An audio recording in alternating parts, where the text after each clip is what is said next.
So we're still working on the issue with the rear front axle rear pivot bolt. That bolt did come in. For those of you that didn't know, I wanted to just give you a quick update on what happened with that bolt that was missing out of the rear axle support or mounting flange. So the Kubota determined under warranty that the front lower frame assembly needed to be replaced, and in the process of doing that they needed to remove the front axle. So they removed the front axle, put it back on, and when they did, apparently those bolts weren't properly torqued by White's Farm Supply, the dealer that I purchased the tractor from and that I had it repaired at. So that's just a little background information. So what you see here in the rest of the video, I did put it in finger tight just to make sure that the old bolt wasn't broken off in there. Let me show you that. You should be able to see this bolt right here. That's a bolt I just put in.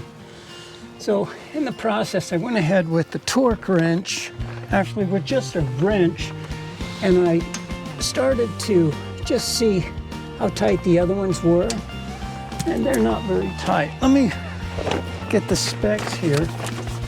You can see the specs show for the 3560 is going to be 58 to 66 foot-pounds. Let's go ahead and set this to 65.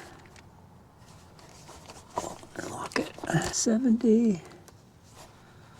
There's 60. We'll go to 65, and then we'll lock that. Okay, let's see what we've got for the old one. And I tightened it up a little bit already, but let's see what we got. Okay, that one's good. Let's see about the one that I just put in. Okay, that one's right on. Let's try the old one on the other side. That one wasn't torqued right. Let's try this one. And that one wasn't torqued right. We'll do the same thing here. We'll do the same thing here on the front.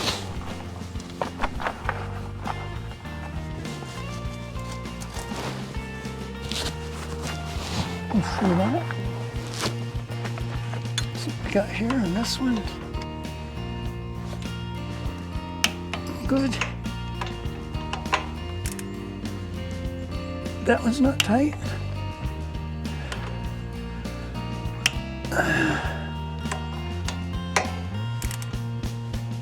That one's not tight.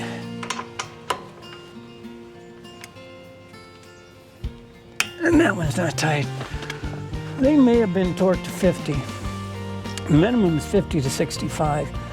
So I'm a bit concerned there. That's why I went ahead and retorqued them.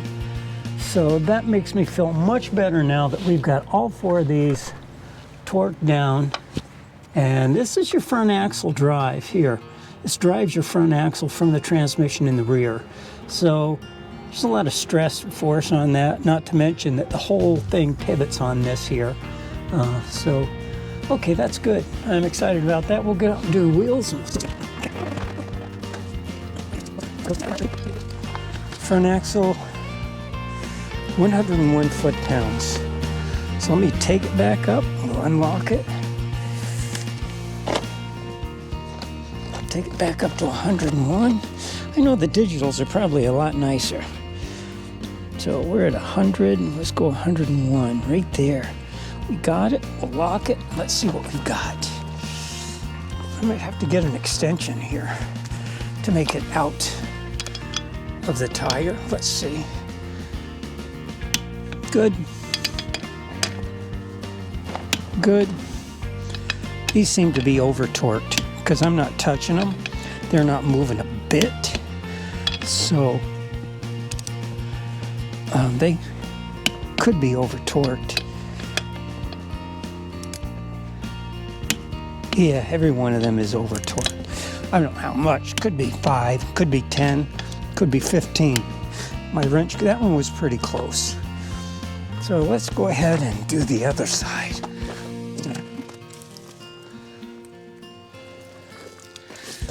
Okay. Good. Good. Good. Good. Good. Good, okay. Excellent, happy about that. That's really good. So that was my biggest concern, getting those things out of the way. It's very concerning to me though that those front axle mounting bolts were all loose. None of them were torqued properly. So again, that's a Kubota dealer. Lug nuts, and we'll see where we stand.